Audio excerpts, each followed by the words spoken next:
Welcome to The Onwards Presents. Today I am thrilled to be here with world-renowned artist Jasmine Becket-Griffith. Hi, Jasmine. Hi there.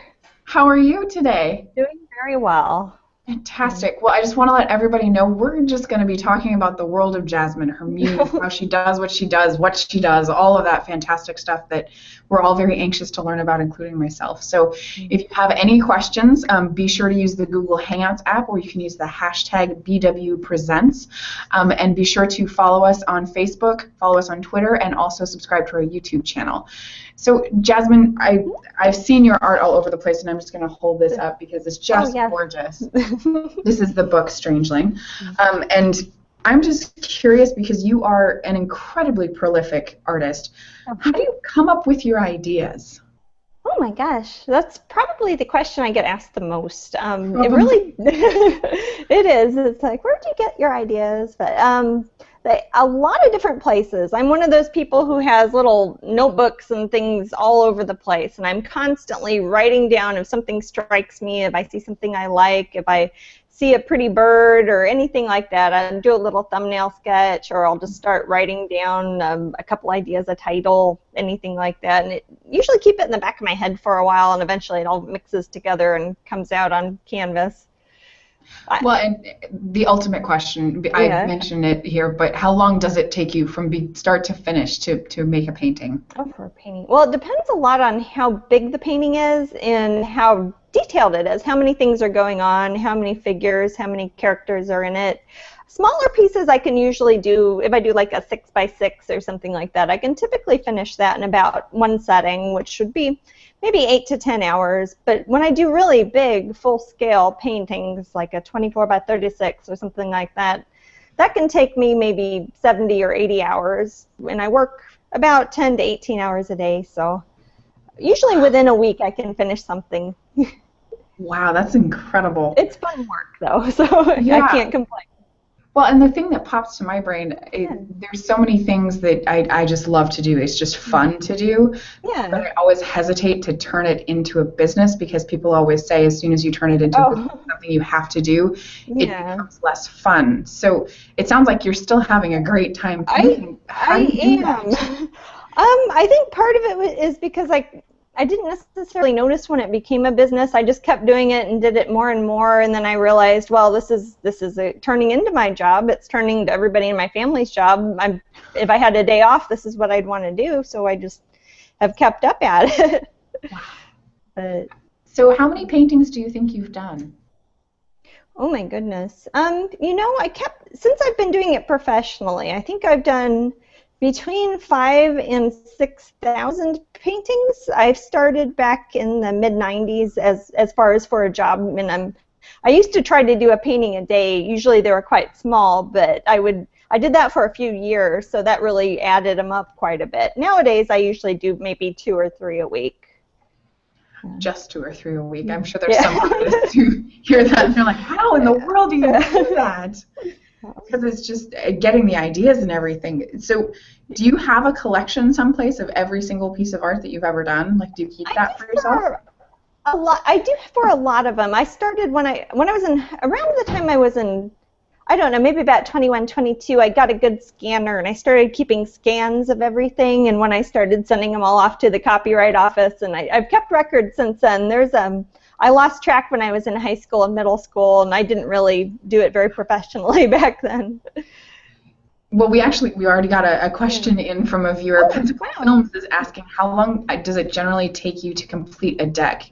And so everybody who's watching, Jasmine creates these gorgeous decks. You've collaborated with many different people to create decks on vampires, mermaids, shapeshifters, all sorts of stuff. So, and it involves a lot of images. It does. With the Oracle decks that I do, I usually have about maybe 40, maybe 50 images in each of those. And then with more tarot card-based ones, those of course have 78. So it's hard to really think about how much time I put in for each painting.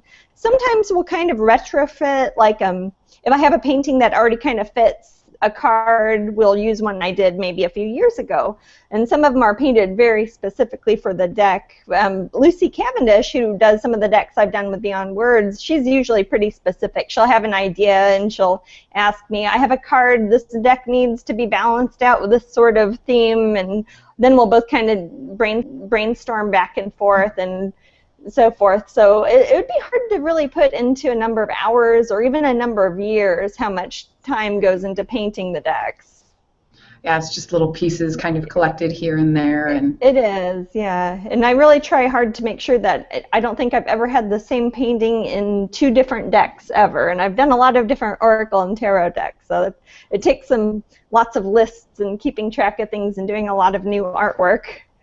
Well, and with 5,000 to 6,000 different paintings to choose from, I bet you could probably do a few more decks before you actually would ever have to repeat. Absolutely. No, I think I can paint. I can keep painting, so I think it will balance itself out over time. So how did you get started? I mean, it sounds like you started way back when you were a youngin'. Yeah. Technically, I guess I was still in kindergarten, and I used to make art, and I'd go door to door, which sounds really dangerous now looking back at it. I don't know about the neighborhood I lived in either, but I'd go around, I'd try to sell people my little paintings, or I'd paint pictures of their house or birds that lived in our neighborhood and try to sell them to the people who lived there. And usually they would give me maybe a stick of gum, or they would trade me, they weren't going to really pay me money. But it wasn't until I was a teenager, really, when I started a website, and I think it was 1997 is when I made the same website I have now, and I would have been 17 then, so I'm 35 now. So it's been about 18 years since I've been doing the same sort of art, the same sort of business strategy that I do now. And have you always done, I mean, many of your paintings are this kind of wide-eyed, really beautiful girls. Has that always been what you've done? It has, but when I was younger, I think it was a lot more cartoony, kind of. It looked more kind of comic-y, or more like Disney cartoons, or that. Even though I do Disney stuff now, but more two-dimensional and flat. I think over the years I've gotten better at painting. I've kind of incorporated a lot of realism into that sort of stylistic technique that goes with the cartoon sort of big eyes and cute faces sort of thing. It's one of the things I love most about your paintings is that they do have that realistic feature to them, at the same time being very whimsical. And it's the detail that you put in your paintings is remarkable, and the fact that you do them so quickly just blows my mind. Oh gosh, it sounds quick, but if you really sit there for 10, 18 hours, and I might do maybe one bathroom break in that, and I will lose myself, and my husband will have to come remind me it's nighttime, or that my cats will start meowing at me because they want food, or they kind of keep me regulated a little. Because if it was up to me, I would probably be just a crumbled up skeleton in the corner somewhere.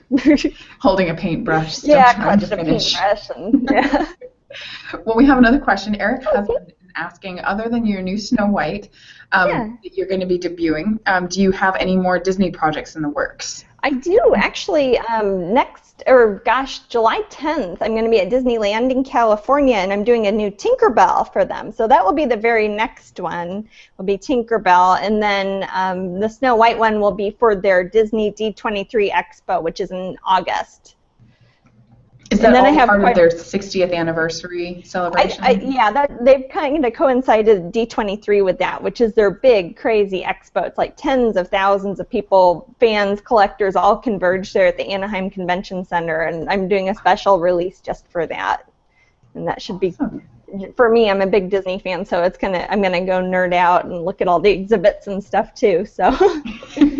Well, and you talked about before this. You talked about you're going to do a takeover when you're in California. You're going to take over the whole gallery. I am. I'm actually leaving tomorrow to start the long drive from my house here in Florida. We're loading up our entire van. I'm going to my Midwest shipping center in Kansas and loading up another van, and we're driving out to California to take over the whole entire gallery at Disneyland, the Wondergrand Gallery, and it's all going to be my art just for 3 days.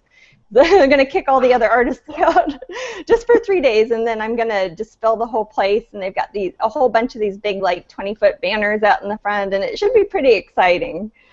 So, Erica, if you happen to be in the California area, you should go because Oh it's yes, it's a awesome. once in a lifetime sort of thing. Yeah, That's definitely. really exciting. Well, and you've worked with Disney for a very long time. Like they've been a pretty fantastic Yeah, supporter for you. they have. I started with them, gosh, I was an independent contractor with them starting back in 2006, and I did a lot of concept art things for merchandise and figurines and statues and that sort of thing. I did some Disney Fairy stuff, and since then I've started to get into more the fine art side with their galleries, and that's why I have the paintings and the Wonderground Gallery, the Pop Gallery here in Florida, the Co-op, and also I've started to do a lot of designs for just the souvenirs that you buy outside the rides, like the t-shirts and the coffee cups, and I've been designing some of those for them as well. Oh, that's exciting. Yeah, So it's you're fun. gonna at some point do a big Hero 6 or even Oh, that would better, be fun. do Yeah. a Frozen branded something. Oh, that would make my nieces so happy. Yeah. I I bet would it really would. like to. Yeah, that's one every time my contracts come up, I always say, how about Frozen? So we'll see. Crossing my fingers. I should hear from them soon about my next character after Snow White. Well, So let us know. Keep yeah, us up we'll to do. date. Definitely. Awesome. We have another question. There's just lots of Okay. questions from Oh, coming good, in. good, good. From Jade Archibald, she's asking, what would you say is the hardest part about being a full-time artist, and what would you say is the best part? Well, the best part is easy because that's what I like to do all the time, and I don't like working at regular jobs really. I used to work at Dairy Queen. I didn't like it all that much, but so the best part is getting to do what I like and feeling creatively fulfilled and everything all the time. But the hardest part probably is because I think art is sometimes something that's very much encompassed in personality also, that it very much has taken over who I am. So it's very much, I identify with my job. My job is me. I don't really draw a distinction. There probably aren't a lot of jobs like that. So it's like I've never even considered, having children or doing any other stuff really other than just painting every day, which is what I enjoy. But from the outside, it could be a difficult choice for a lot of people. So, like, even on the weekends, you get up and you paint Oh 10. yeah, yeah. Wow. I don't take off evenings or weekends unless I'm doing something like how we're driving out to California, or if I travel a lot. That's one thing too. I travel internationally probably once a month. I'll go 2 months sometimes without even coming home. So I do work on the road a lot. I've got travel easels. I'll paint in boats and RVs and cars and airplanes and everything. But well, I'll draw on airplanes. I won't paint on airplanes, but. So that makes it balances out. I get to do a lot of fun stuff. The few times I'm not painting, I'm doing something really pretty crazy and fun. So Well, and you sent us a great list of all of the things that you have coming up, and I was really oh, excited to see that you're going to be in the Pacific Northwest because I I don't know that am. I've seen that since we started working with Oh you. gosh, yeah. I was a guest one time at the Fairy Con up there. I think it was last year, and it was just for like 2 days. And yeah, I'm finally coming up to Seattle. What is it? October 10th will be the opening. I'm doing a solo show at the 8 and Sand Gallery in the Georgetown area of Seattle, and it's a complete solo show. It's all new paintings that are all inspired by birds, mostly. That's one thing I do like to do in my free time is bird watching and taking pictures of birds, and so I have all these ideas about paintings for birds. I've decided to try to make them into one cohesively themed show and event, so I'm going to go up to Seattle for that. My friend Alex has the gallery there at 8 and Sand. Awesome. Yeah. So are they going to include the ladies as well, or just birds? It will definitely have the female figurative work that people are used to seeing from me, but I've got some kind of creative combinations between the two, and just pretty girls with pretty birds, and a lot of the meaning and mythology of different types of birds will kind of be woven in it, and some historical references and all the stuff I like to paint. So cool. So we do have another question, but I have a question too. Oh sure, yeah. You just referred to like the world around the stuff that you paint. Do you spend Yeah. time, instead of just painting, do you also spend time doing research into things so that you can integrate that whole Oh world of yeah. something?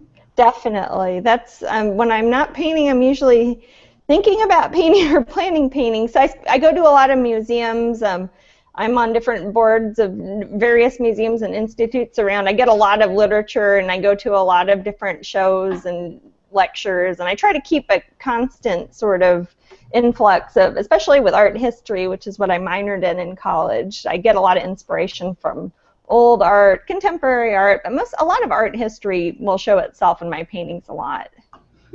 Interesting. So the audience question that we have Yeah. is zealous art, I believe is what they're called. Do you have any special tips regarding painting the skin of your girls, and how long does it usually take?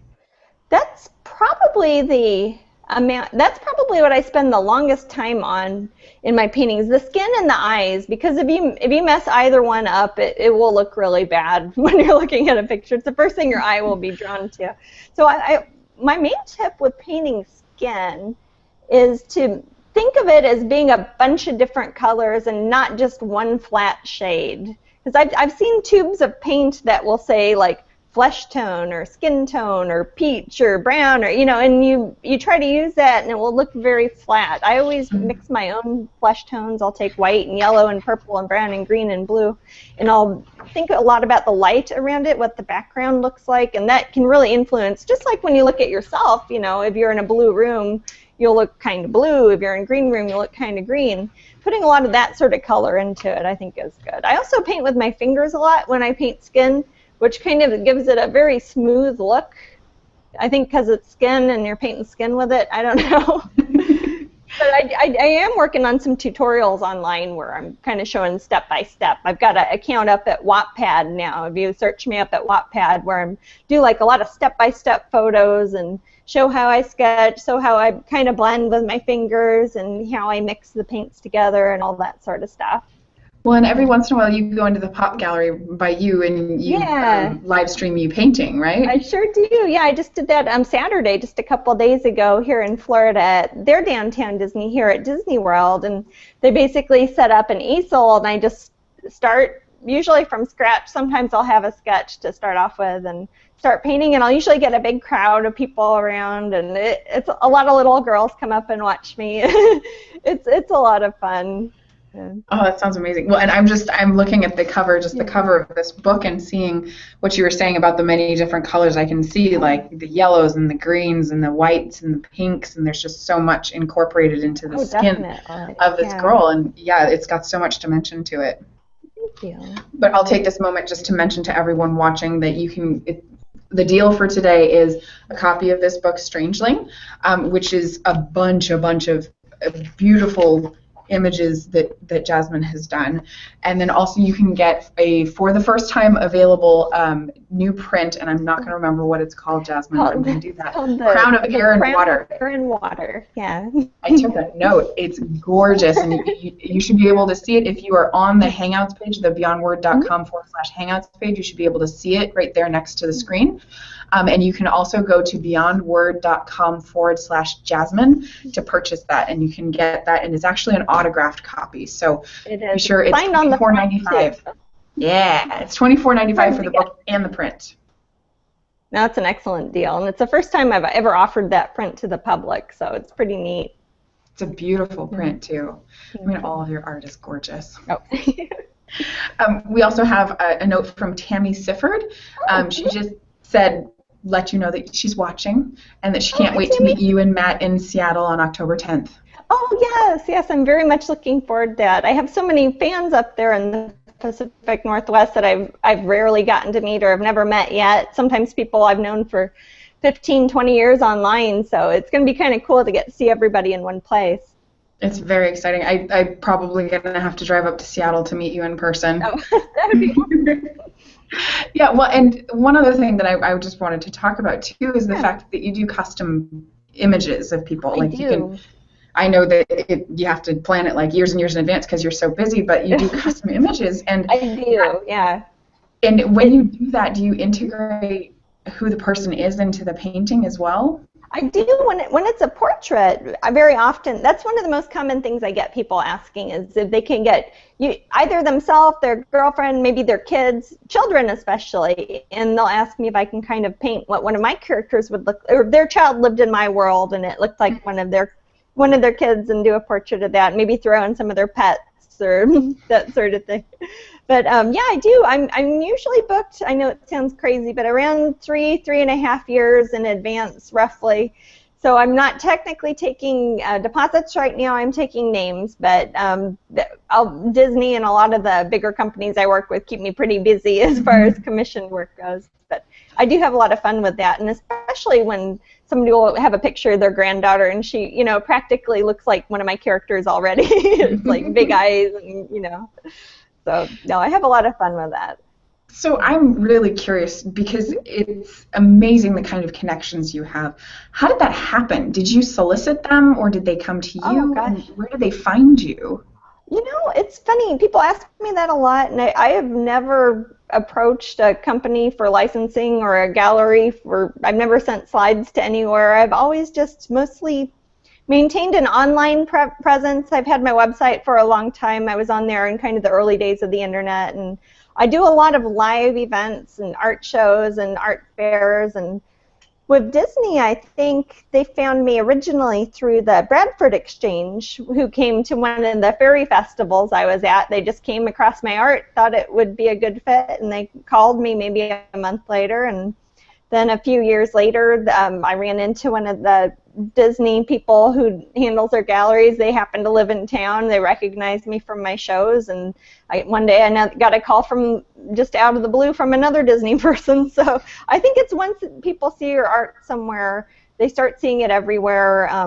It starts to collect in their subconscious, and they see if it would be a good fit. And I just wait for people to contact me, and that usually works out better. Awesome. And so Lotus Rhapsody is asking, they say, hi, Jasmine. Is there a particular piece of work that you've created that you have a really close bond with? Oh, gosh. Gosh, there are quite a few. The one that's on the cover, actually, the Strangeling book, Portrait of Ophelia, is one I've always kind of connected with a lot because I kind of posed for that one. It doesn't look like me exactly, but the eyes in it, I had my husband take a picture of me on my iPhone when I was holding some flowers, and I kind of looked up at that angle, and that's what it's loosely based on. So I kind of think of that one as a self-portrait, and I played Ophelia in a high school thing, play of it at school, and it's a character I've always kind of, especially as a teenager, angsty sort of teenager, identify with. So that's one I like a lot. Probably my current favorite right now is the Arcamboldo Mermaid, which is a mermaid painting I've done where her whole tail is made out of different sea creatures, and they're all kind of climbing on each other. It's up on my website somewhere, but it's I think I had the most fun painting that painting of anyone I've done because it has hundreds of different little sea creatures all in there, and I love the ocean, and I like reading books about sea creatures and weird deep sea critters and tidal creatures and that sort of thing. So it's kind of fun to take those two things that I love and mix them together. So I'm curious, in your head, is there like a world that all of these characters populate, or is it just kind of one painting, one painting, one painting? I don't know. I just see all these girls and these women. I have this.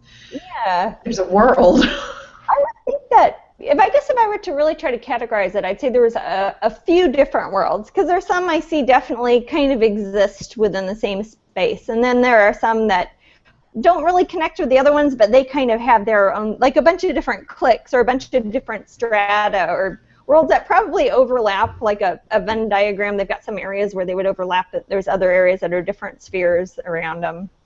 So I should do a map of it someday. Yeah, I was thinking that it's kind of like, at the very beginning of a book, it has that whole map of where everything is. Totally. So, and along those lines, do you think there would ever be a chance of like a TV show or a movie or something with your ladies?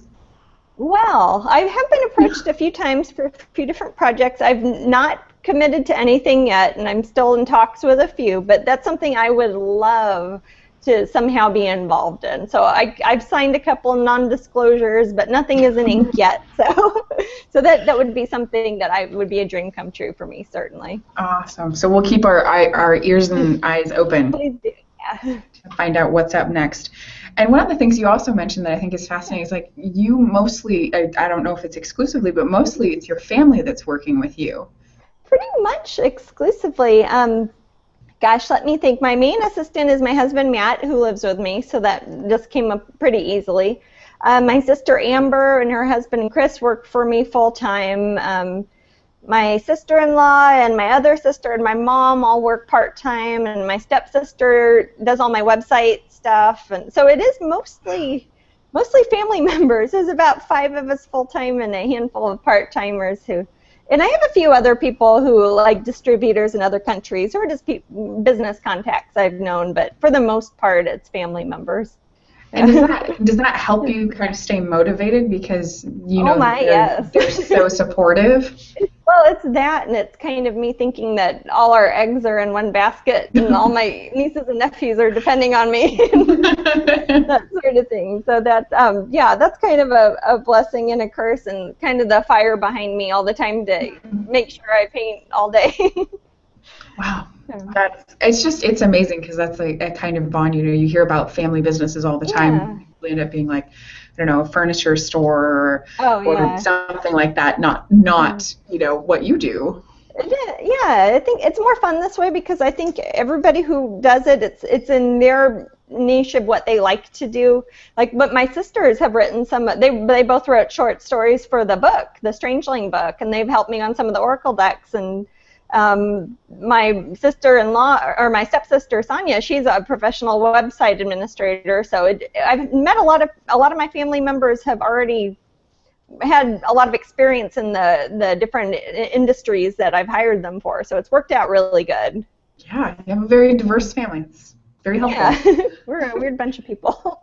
I think any family can say that about themselves. And Jade Archibald is asking, will you be making any appearances in Orlando near the Tampa near the Tampa area soon? She apparently lives in Tampa and would really love to see you.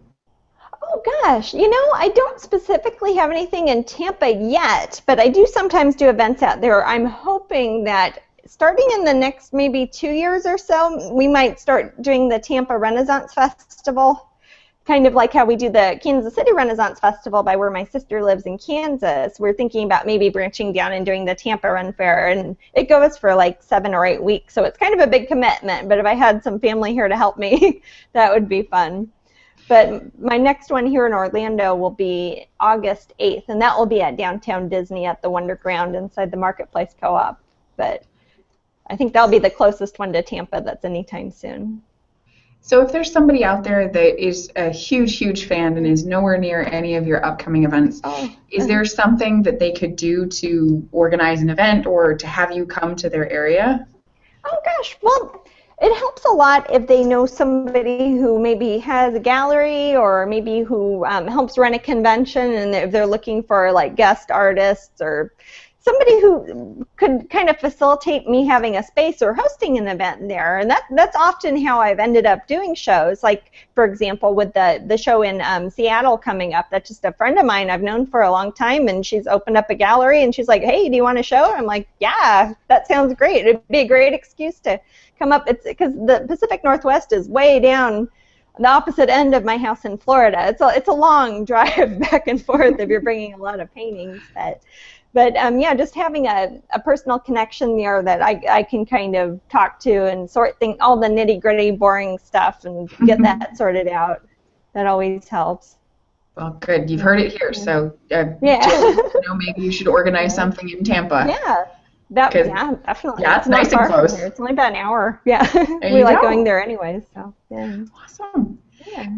I'm also curious because there is this craze. I mean, I don't even think that's a big enough word for it about coloring books right now.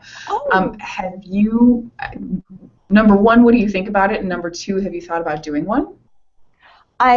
First of all, I love it. That's a huge part of how I got interested in art when I was a little kid, and it's how I spend a lot of time with my nieces and nephews and younger people in my family. We love coloring books, or I'll draw something and they're colored in, and that sort of thing. And I'm very happy to report I just signed a contract with Blue Angel, who actually, I think you guys distribute some of their products. That's a Strangeling book and some of the Oracle decks, and they are doing a really nice, like, high-end, aimed at grown-ups, but okay for kids, family-friendly sort of coloring book of my paintings. And I've previewed the first few of the line art that they've created for it, and it's just spectacular. It's the sort of thing I would personally buy, even if it wasn't my artwork. So that's how I know I'm going to like it.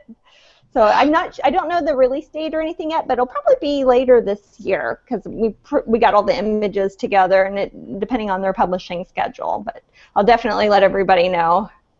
That's super exciting. Yeah. We just released our own coloring book, and just cool. the number of coloring books out there in the world it's amazing because it does tap into the creativity that I am terrified to draw because it ends up being a stick figure or something that just looks really, really weird. Oh. But coloring ends up being a form of creativity that doesn't have that kind of intimidation factor. It's true. And sometimes having like the guidelines for that can help you kind of just focus on expressing yourself through the color. And I think it's just cool that people finally acknowledge that it's something that grown-ups really have a lot of fun doing with. Just there's no rule that says you have to stop liking that when you're a kid. And 10 years ago, you couldn't really find anything that was. There's a handful of little geometric like coloring pencil books, and other than that, there wasn't a lot. So I think it's a very good thing. Yeah, it's a great way to spend there were definitely time. a couple of times that I bought just like Disney coloring books. Oh yeah, for kids, and I totally. just color them in. Yeah. Yeah. Well, it's how did you choose acrylics? Like, is that directly where you went, or do you dabble in other mediums as well?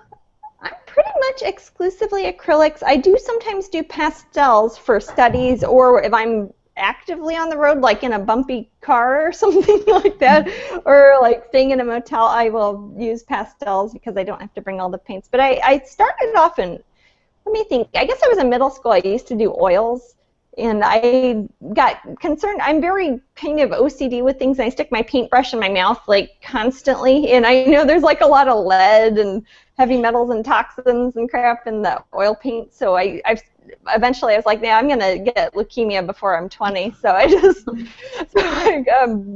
switched over to just using AP-approved non-toxic acrylic paints that I can mix with water, and I can take them on an airplane, which helps a lot because I travel a lot, and that way I can get them in your mouth, and that's okay. I can get them in my mouth, and my cats come and they drink my paint water. One was doing it a couple minutes ago. I almost yelled at her, but I'm on this thing, so so I don't want them to get on. Don't want them. I love oils, and in some ways I think oils are easier. They're way easier to blend. You can make them look soft. And acrylics, you got to work on it for 2 hours and do a bunch of different layers, and just to get like a sky. But I'm glad I made the switch. They also dry really quick, and sometimes when I'm doing commission work or illustration or some of my projects for Disney, I'll need to finish it, scan it in, and mail it the next day. And with something like oil paints, it could take 2 months to cure and dry all the way down. So acrylics will be just dry in a few hours, and I can pop it in FedEx and get it to where it's going. I never knew that. Yeah. Did you take a lot of like art classes and stuff as you grew up, or is this pretty much self-taught? It's pretty much a self-taught. I did a lot when I was younger. I bought all the tapes of Bob Ross from the Joy of Painting, the PBS show here in America. The Happy Trees, and that's like the paints. I used to buy all the Bob Ross oil paint sets, and that's how I learned a lot of the basics. Just mixing colors and what colors look nice to each other and what brush to use to do this part. And even though he wasn't a figurative painter, I think a lot of the very basics for a 12-year-old or something, it was very helpful to see somebody who really enjoyed what he was doing. He had a good title for it and looked like it was fun all the time. So I did all those. When I started actually my career before I graduated from high school, so I was kind of already making a living at it before I went into college. I just did an independent study through, I went a couple times a semester for college and showed them what I was working on, and they had a review board, and I got a bachelor's in painting and a minor in art history. But I pretty much just worked at home for that because I went to school on a physics and mathematics scholarship at UMKC, and they didn't really have a painting program, and I was already kind of making a living at it, and I wanted to switch over, but they didn't have a good room to paint in. The EPA wouldn't approve the sinks for even acrylic paint, so we had to work at home, and I'd bring it in, and I just bring whatever project I was working on professionally. So what happens physics and math? Well, I enjoyed learning about it a lot, but it became clear to me that I enjoyed painting more as far as spending a whole day doing something. I was unsure what sort of career opportunities were available in math and physics other than teaching for the most part, or for working for some big globo-chemical sort of whatever company. I wasn't really cool with that, so I just thought I'd rather paint all day, and I just started turning towards that, and I thought, oh, I might as well get a degree in it, and the art history there was really fun, and I learned a lot about that, so that's definitely stuck with me. So that part was worthwhile. Yeah. Well, Erica's husband wanted me to mention that she loves your autism statue. Oh, yes. She has 3 boys with the diagnosis. Oh, my goodness. Yeah. No, that's something that's, I think, affected so many families of people in my family and other people I know, and I was very happy that we were able to do an awareness statue for that, and that's part of what I like doing, work with the Bradford Exchange. We picked a few causes, breast cancer is one, autism is another, that we've created a series of figurines for, and basically the proceeds for that go to the different awareness groups or charities that we think are helping bring attention to it, or for finding cures, treatments, or just making public awareness almost more than anything else is helpful, especially with both of those. That's so fantastic that you do that, because it really does. It's so nice to have something that's really beautiful to express that as well, because everybody has those stickers that go on the back of it. Yeah. No, this is something that I think, I mean, some people just buy them because they think it's cute, you know, and that means I think it's successful. It's like, oh, you just want the statue. That's cool. and it raised some money. Everybody wins. So. Absolutely. Well, and you have so many events going on and things coming out, and one of the things you also mentioned is that you do have new Oracle decks that are going to be coming out. Oh, gosh, I sure do. 3 of them.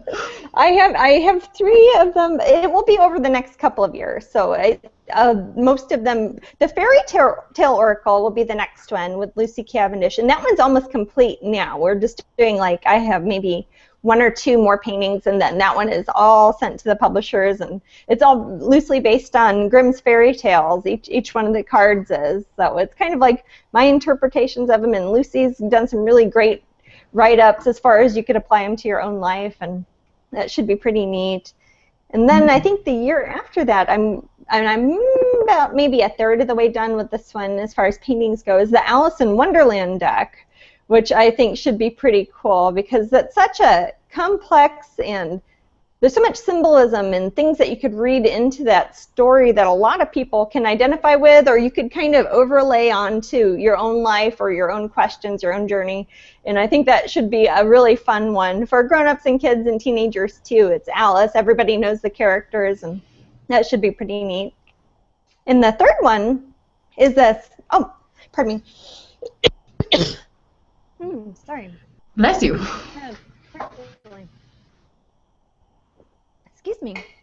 The third one is the actually the print, the Crown of Air and Water that we're doing with the bundle is for the Surrealism deck, and that's what I'm working on with my 2 sisters. Oh. Pardon me. Here, we'll let Jasmine get a drink of water real quick, and I'll just talk about the bundle one more time. Awful little thing's bothering me too. There's sunshine. He's so cute. She's trying to get my water. Yeah. Oh. Well, I'll just mention the bundle real quick one more time. You can get a copy of Strangeling, this beautiful, beautiful book, just really well made as well as the never-before-released Crown of Air and Water print signed from Jasmine, and you can get both of those for $24.95. It's an amazing deal. So go to beyondword.com/Jasmine to get that right now.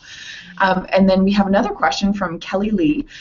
She says, "Hi, Jasmine. What advice can you give about drawing/painting hair?"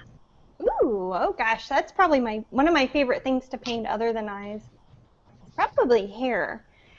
I would say when you paint hair, one of the things you should think of first before trying to do individual strands of hair is to look at the shape of the hair, the main size of it, where the light is next to it, if there's big pieces of it, and kind of block that in before doing individual strands. I see a lot of artists will just start drawing little pencil lines over and over again, and hair doesn't really look like that. It looks like one big thing, kind of. And also thinking about the surrounding area, such as where the sun is, what the color of the background is,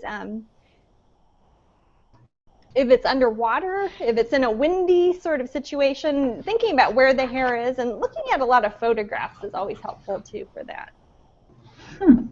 And when you, I'm looking at the Strangeling book is just sitting here. It's like there's so many different colors involved in it as well. And I mean, people talk about this when they dye their hair, and that you don't want to just dye it one color because it looks weird. But it's like you've integrated, even in this one that I'm looking at, like there's some pink in here that's reflecting from the skin. It's very true. Like if you have if your paint character have really bright pink cheeks, and if there's a bright light on her, part of that pink's going to come out into the hair a little bit, and it will reflect from that. Or if you have like a bright green, piece of fruit, it's going to be kind of green around that area as well.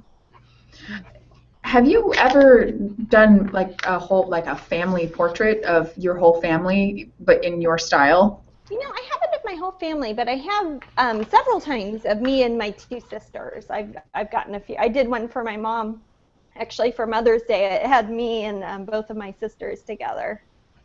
Aww. Did she just die? Did she love it? Oh yeah, it has pride of place in her house. So. Oh good. We have a question from Viana Kiefer. She says it's a silly question. I don't think it's silly, but have you ever dressed up as one of your characters for Halloween? I haven't specifically, which is funny because I actually have a line of Halloween costumes, and I actually have one, and it does fit me, but I didn't do it on Halloween.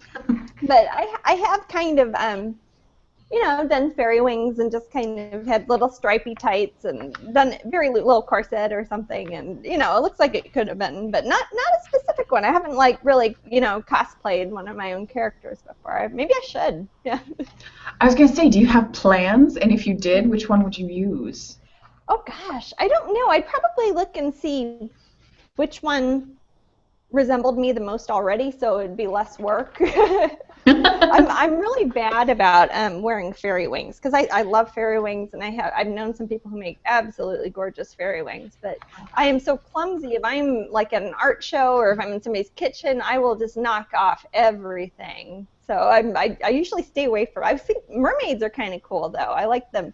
I've seen some really extravagant mermaid tails. I have a couple friends who are professional mermaids here in Florida, and they'll have like these really elaborate tails that they can actually swim with, and they'll have tanks, and they'll do signings and stuff. It's really neat. Oh my goodness. Have you thought about, like, it seems like you have lots of connections with all these different people. Have you ever thought about doing maybe even your own convention where you bring all of that kind of stuff together? I've wondered about that because I'm involved with so many shows, and I've thought it would be kind of neat to be involved with maybe an art-specific one or a fairy-specific one, but there are so many people who have put together really nice ones already. I might just be adding to being redundant. Well, it seems like we've gotten so much interest just about your general technique. It seems like people would just love to come and watch you paint as a mermaid or something like that as you sit. Yeah, I might do. My friend Annie Gerard and her husband Justin are starting to do kind of an art business convention, kind of like a workshop. And I'm probably not going to do it this year, but I might go and kind of be like a professor there next year. So I'll definitely let everybody know if I do that, because it just about art and the business of art and the stuff I wish I would have learned when I was younger and that sort of thing. Well, and just along those lines, because there's so many artists, there's so many people out there who want to do something creative, but that first step to turning into a business is a little daunting. Yeah. What would you recommend people do first?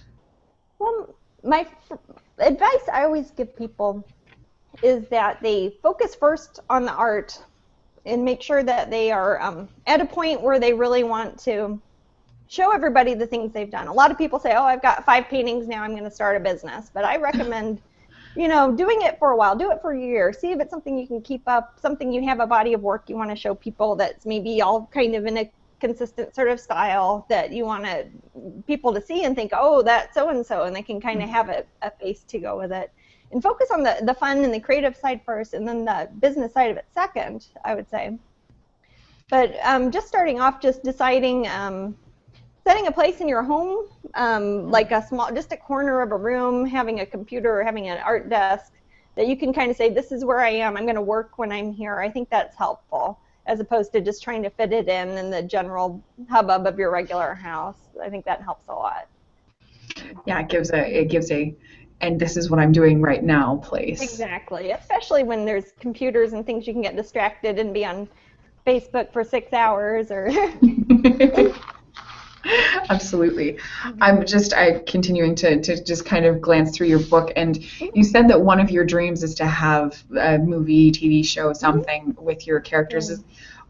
Is there something that you haven't painted that you've just always wanted to paint, and for one reason or another you haven't? Oh my gosh. You know, there probably is. I have, like I was saying, I like to write down ideas when I get them. I have a list right now that's almost 3,000 different paintings that I've actually I've thought all of them out. This is what I do when I'm in a car or an airplane or elevator or whatever. And that's a huge list. I know I probably will never get the opportunity to paint all of them, which is kind of sad. But there's a lot of them. Believe it or not, I think I want to wait till I'm older before I paint, so maybe I'm more skilled. I'm very happy with the level of skill I'm at now, but I like to think I get better each time I do a different painting, and I think, well, maybe 10 years from now this might be something I want to do. Maybe it's too ambitious right now. I'd like to start working larger, like doing really big, like maybe a 10-foot painting or something like that. But right now I don't know if I have the room. I don't know if I have the market. I don't know where I'd put it. You know, it's something that I know that I want to do. I want to move towards that, but it's not something I'm quite ready to do right now. We have another question from Pentacle Films. Do you often travel overseas for work? They're in Australia, and it would be really cool to see you over there someday. Oh, yes, I need to get to Australia. I do travel for work overseas quite a bit. I do a lot of shows in the UK. I do have a studio in London, so I'm there maybe about 2 months out of the year. But I have not been to Australia. I go to Asia at least once a year, but I still haven't gone down to Australia or New Zealand. So it's definitely something I would like to do. We send so much artwork there. I know I have so many fans there. So definitely in the books. I just need to figure out the logistics of it. And then it's such a big country, too. It's like, what city do I go to? I'd feel sad if I went like to one side and everybody else was like, we live over here. And, you know. Well, it seems like... Yeah, it seems like Pentacle Films might be somebody to get in touch with to help you figure that out. Definitely, yeah. Perfect. So, and are you traveling overseas? So we kind of have a general idea of your schedule coming. You're going to California here very soon, coming to the West Coast, yes. Yeah. And then you're going to be in, oh my goodness, I'm not going to remember all this. You're going to be in Seattle in October and all over the place. So, oh gosh, yeah, my October is crazy. I know October, it's like the first week I'm in Kansas, the second week I'm Seattle, the third week I am in Chicago, and the fourth week I'm in England. So it's oh my goodness. I live in Florida, so I'm like not even home that whole. We do sometimes take our cats with us when we travel though, so they don't get left behind usually. But let me think. My next time I'm overseas, I guess, is probably this fall. But yeah, I've got a couple events in California coming up, and I always put it all up on my strangeling.com website, and on my Facebook I like have a calendar there that has all my upcoming events, and got 2 shows in the UK coming up this next year, and Miami and Chicago and New Mexico. Yeah. So pretty much wherever you live, you can probably find something where Jasmine's going to be within a couple 4 or 5 hour drive. I always like suggestions from people too, because it helps me know where I'm getting a lot of feedback from, where people would like to come visit. And people can give that feedback on your strangeling.com website. Oh yeah, I have my contact up there, and I'm very active on Facebook, and people post there. I usually post back within a few minutes. I have my little iPad thing right next to my art desk, so like when a layer of paint's drying, I'm over on Facebook talking to people. And that's so awesome. Have you ever thought about doing a mural? Oh gosh, I've had people ask me if I would do a mural before, but usually it's in out of the way places and they want me to do it right there, and I don't know if I could really build a trip around it, but it would be a fun thing to do. I've thought about doing one in my own house before because I know I'd like it and I wouldn't never paint over it.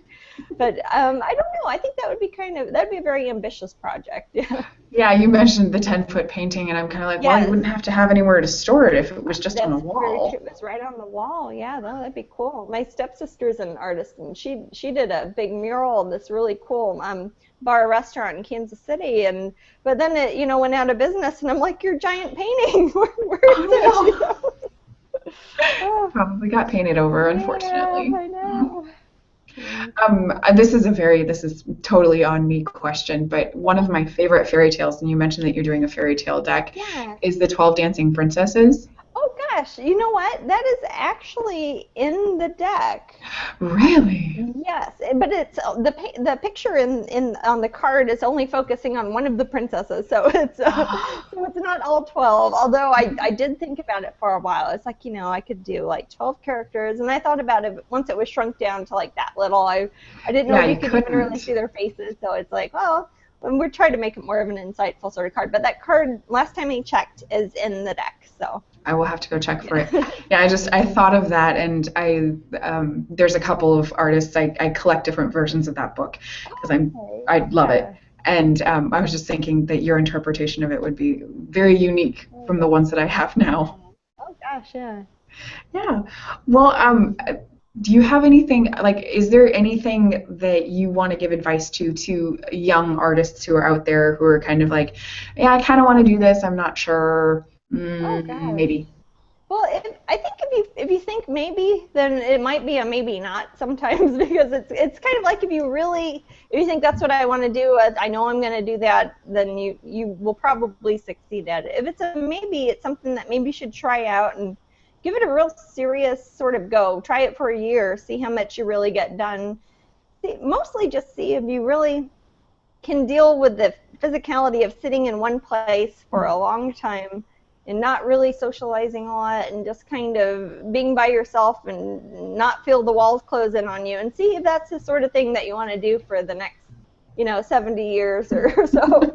And see, that's the actual day-to-day part, I think, is what gets some people. I sometimes people email me and they'll say, oh, I want to be an artist, but I don't really like drawing, and my hand hurts, and I get bored, and I'm like, well, why are you emailing me? So if it's something that you genuinely like the art part of it, I think the rest of it will follow, because the business stuff is different. It's a little different. It's hard. It's a little confusing, but if you like the art part of it, that will show in your work. It will show to the people who want to work with you, the companies that want to license you or publish you. They will see that you really feel strongly about it and you're enthusiastic about it, and I think that more than anything else will carry it through. Well, and that it's great advice for any sort of form of whatever. I mean, authors Probably or any creative expression. Yeah, definitely exactly. authors. Yeah, it's the practice of just sitting down every day and doing it. Yeah, that's the thing. And if you enjoy it, then you'll like doing it. It's not a chore. Exactly. Yeah. Exactly. And I love hearing about your passion and about how you get so absorbed in. I guess for any artist who really, really loves it, you want to make sure that you have somebody who will bring you food. Yes, that's very important. Yeah. Food and water. Okay. Yeah.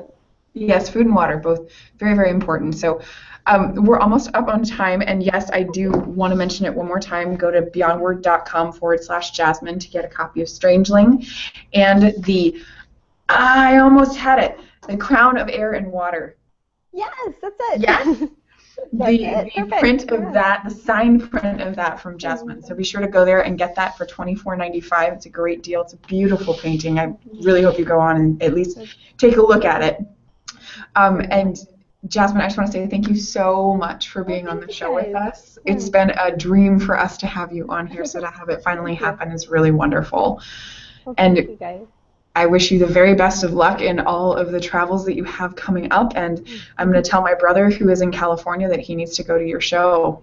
Oh, yes, definitely. It's going to be a lot of fun. Yeah. Well, thank you so much, and we will be back in a couple of weeks with Bella DePaulo, whose new book, How We Live Now, talks about the many different ways that Americans live, not just in nuclear families, but in chosen families and in multi-generational families. It's a very fascinating topic, so we'll see you back then.